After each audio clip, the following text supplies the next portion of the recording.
How's it going, guys? Thank you for watching another video. So tonight I want to talk to you guys about a TV series that's responsible for making me a car nut, and that is the original Magnum PI.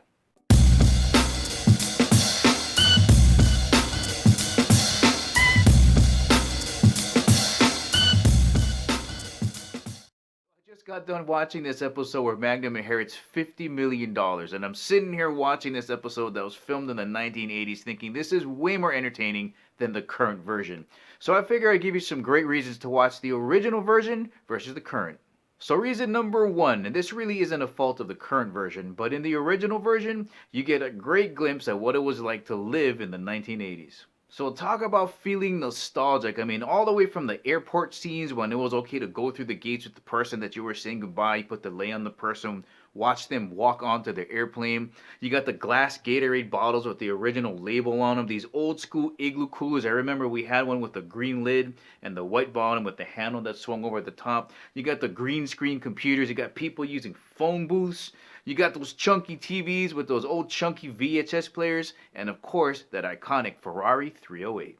Now, as I'm cycling through all these original episodes, I'm noticing a lot of cameos from celebrities before there were celebrities. Like I saw Phil Hartman on there, Alfonso Ribeiro was on there, and Ted Danson was in there. And later on, Ted Danson and Tom Selleck would star in Three Men and a Little Lady.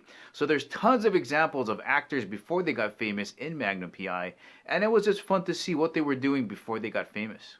So a huge point for me is in the current version, they kind of made it more cool, like CSI. The guy that's playing Magnum PI definitely is not a replacement for Tom Selleck, because really there is no replacement for Tom Selleck. He was a great leading man, tall, charming, funny. He could be goofy at times, but still play the sexy guy at the same time, but still be tough at the same time.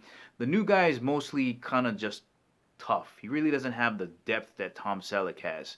And the reason I'm bringing that up is with the original Magnum PI, because of Tom Selleck, they were able to explore more flexibility. Like there was episodes that were just drop dead funny. There was a lot of episodes where they weaved in a lot of the Hawaiian culture. There was a lot to do with the Navy and Vietnam and a lot of different things, which gave it more depth that I think is a lot more entertaining than the current version. And of course, you can't forget about the relationship that these guys had on screen with each other, right? Between Magnum and Higgins, and Magnum and TC and Rick, and those guys between Higgins and the dogs. It was just a wonderful relationship those guys had on screen versus the current version. Now, on a personal level, sometimes when I'm watching these older episodes, I get a little bit sad because when I watch them, there are bits and pieces of Hawaii that I see in there that are just no longer there and they're lost forever. And if you've never been to Hawaii, you won't know it, but if you look really hard and you watch the original version, I think you're going to know what I mean. But it makes me a little bit sad to know that there's no old school Hawaii basically left in Hawaii now. It's just basically all modern buildings and shopping centers. So, if you want to see what I'm talking about, you can see all of these episodes on Amazon Prime. They've got the original Magnum PI series from beginning all the way to the ending. Guys, that's the ending of the video. I hope you enjoyed it. If you liked it, please give it the thumbs up. If you haven't subscribed to Chemo 365, please do. Remember, catch you guys laters.